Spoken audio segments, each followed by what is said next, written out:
Mega கூட்டணி அமைக்கும் எடப்பாடி அதிர்ச்சியில் திமுகவினர். நண்பர்களே, அதிமுக தொண்டர்களாக இருந்தீங்க அப்படின்னா மறக்காம நம்ம சேனலை சப்ஸ்கிரைப் பண்ணிக்கங்க. வீடியோ பிடிச்சிருந்துச்சுன்னா லைக் பண்ணி விட்டுருங்க. அனைத்து இந்திய அண்ணா திராவிட முன்னேற்ற கழகத்தை பொறுத்த வரைக்குமே 2026 சட்டமன்ற தேர்தலுக்கு இப்ப இருந்தே தயாராயிட்டாங்க.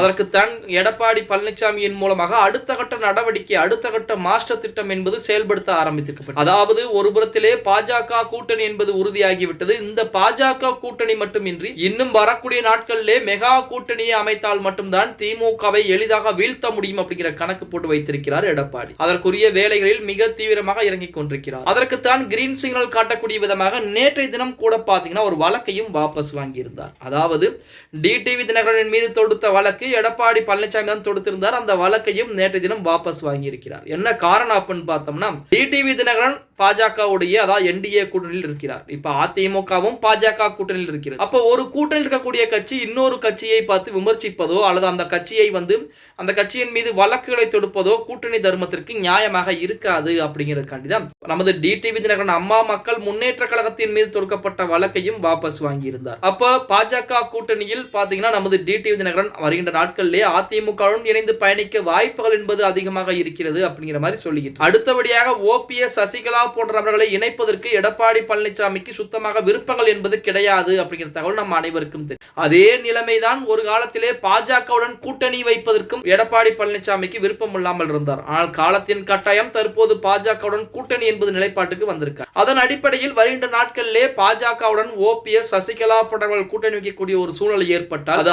அதிமுகவிற்கு மிகவும் ஒரு பலம் வாய்ந்ததாகத்தான் இருக்கும் அப்படின்னு கூட சொல்லலாம். அப்ப பிரிந்து போன ஒரு அதிமுக மறுபடியும் மெகா கூட்டணியின் மூலமாக ஒன்று சேர்ந்து வருகின்ற 2026 சட்டமன்ற தேர்தலில் திமுகவை எளிதாக வீழ்த்த போகிறது அப்படின்னு சொன்னால் அதற்கு மாற்று கருத்துக்கள் எதுவும் கிடையாது. பொறுத்திருந்து பார்க்கலாம்.